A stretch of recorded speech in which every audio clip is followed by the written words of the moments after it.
तर मतदार याद्यांमध्ये छेडछाड करण्याचा महाविकास आघाडीचा जो आरोप आहे तो विधानसभेआधीचा आहे। महाविकास आघाडीनं निवडणूक आयोगाला त्या संदर्भात पत्र दिलं होतं। भाजपवर गंभीर आरोप करणारं महाविकास आघाडीचं पत्र एबीपी माझाच्या हाती लागलंय। पत्रावर महाविकास आघाडीच्या 3 प्रमुख नेत्यांच्या सह्या आहेत। आपल्या बाजूने मतदान करू शकणारे लोक आधीच हेरल्याचा भाजप पदाधिकाऱ्यांवर आरोप आहे।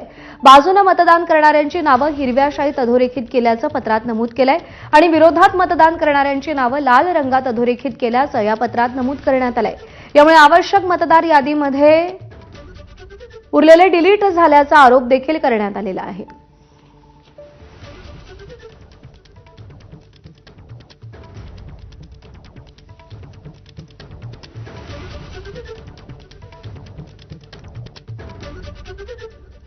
तर महाविकास आघाडीने निवडणूक आयोगाला दिलेलं पत्र एबीपी माझाच्या हाती लागलेलं आहे आणि त्या संदर्भात काही गंभीर आरोप महाविकास आघाडीने भाजपवरती केलेले आहेत।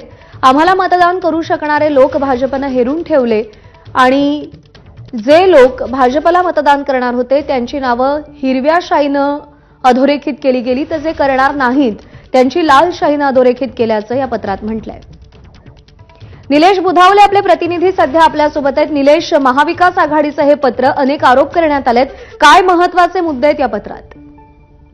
विधानसभा मतदानापूर्वी मतदार याद्यांमध्ये छेडछाड करण्यात आली होती आणि भाजपच्या वतीनं, भाजपचे आमदार आणि नेते यांच्या वतीनं ही छेडछाड करण्यात आली होती, असा गंभीर आरोप महाविकास आघाडीनं 18 ऑक्टोबर रोजी निवडणुकीपूर्वी म्हणजे विधानसभा निवडणुकीपूर्वी केला होता आणि तसं पत्रच महाविकास आघाडीच्या नेत्यांच्या वतीनं निवडणूक आयोगाला देण्यात आलं होतं।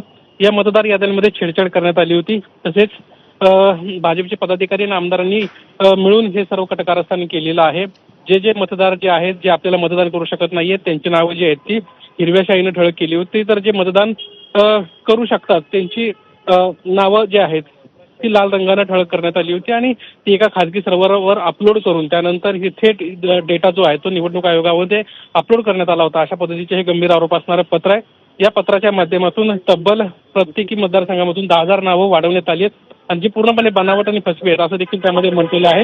काही मतदारसंघांची उदाहरणं देखील दिलेली आहेत आणि त्या मतदारसंघातला डेटा देखील महाविकास आघाडीच्या वतीनं मागण्यात आला होता। याच्यामध्ये शिर्डी, चंद्रपूर, आर्वी, कामठी यासह इतर 13 विधानसभा मतदारसंघांचा समावेश होता। निलेश, धन्यवाद दिलेल्या सगळ्या सविस्तर माहितीसाठी।